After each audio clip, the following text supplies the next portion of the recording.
Next next என்ன சொல்லணும்?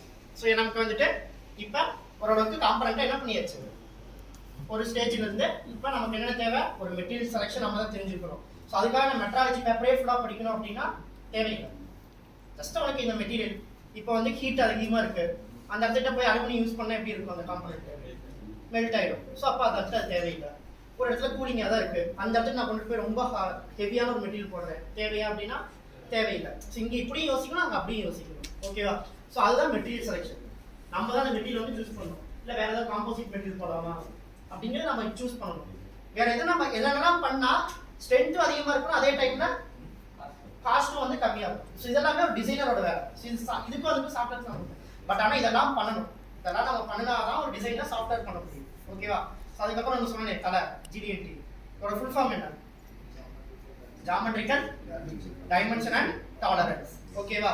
So இதில் வந்து பார்த்தீங்கன்னா சின்னதாக ஒரு இன்ட்ரோ மாதிரி சொல்லியிருப்பாங்க. ஒரு 14 சிம்பிள் இருக்கும், இதெல்லாம் தேவை. ஆமாவா இல்லையா? ஸோ என்னென்ன சிம்பிள்ஸ் ஏதாவது ஐடியா இருக்கா?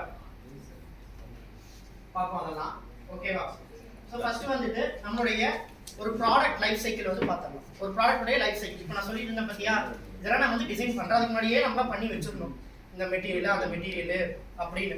அதுக்கப்புறம் இன்மெட்டீரியலாக மாற்றுவோம், அது பிரச்சனை இல்லை. பட் ஆனால் பிஃபோராகவே நம்ம எல்லாத்தையுமே என்ன பண்ணணும், இதுக்கு இந்த மாதிரி மெட்டீரியல் தான் சூஸ் பண்ணணுங்கிறத நம்ம முடிவு பண்ணணும். ஓகேவா? ஓகே. ஸோ அடுத்தது இதெல்லாம் நம்ம ரெடி பண்ணியாச்சு. இப்போதான் வந்து என்ன தேவை, நம்ம சாஃப்ட்வேரில் வந்துட்டு போடணும். ஓகேவா? சாஃப்ட்வேர்ல 3D மாடல் பண்றோம். ஃபர்ஸ்ட் 2D ல பண்றோம், அப்புறம் 3D ல பண்றோம். ஓகேவா? சோ பண்ணியாச்சு. நெக்ஸ்ட் என்ன பண்றோம்? இது ஐடியா.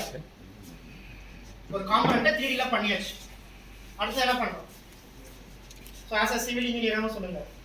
ஒரு 2D ல பிளான் போட்டாச்சு, செக்ஷன் போட்டாச்சு, எலிவேஷன் போட்டாச்சு. அது அப்படியே 3D ல நம்ம ஒரு கன்வர்ட் பண்ணி ஒரு மாடல் பண்ணியாச்சு. ஓகேவா? அடுத்தது என்ன பண்ணணும்? கஸ்டமர்கிட்ட காமிக்கணும். ஓகே, இவ்வளோ பெரிய வேலை. கஸ்டமர்கிட்ட காமிச்சாச்சு, கஸ்டமர் சூப்பர் அப்படின்ட்டு. ஓகேவா? ஆனா கட்டும்போது வீடு இழுத்து விழுந்துருச்சு, என்ன பண்றது? அப்ப அதுக்கு நாம என்ன பண்ணணும், அதனுடைய காலம்ஸ் கரெக்டா இருக்கா, பீம்ஸ் கரெக்டா இருக்கா, ஓகேவா, பொசிஷன்ஸ் கரெக்டா இருக்கா,